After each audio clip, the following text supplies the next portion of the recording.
So if you discover that you have a nail or screw in your tire and it's like really flat with your tire and you can't even get like pliers in there to try to pull it out, your next option is actually to push it down inside of the tire. So is that a good idea? Well, not particularly, but if that's the only case or only way that you could get it out, that might be your only option. So the biggest thing you're going to have to remember, though, is that you're going to have to obviously plug that hole. So if you have something like a tire plug kit like this, then you can push it inside.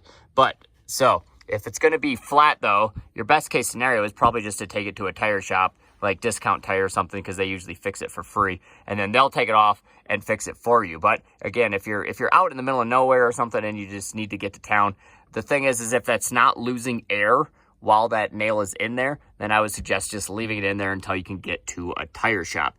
But if it's losing air, then yeah, definitely just try to, if you can't get it out, again, just push it in.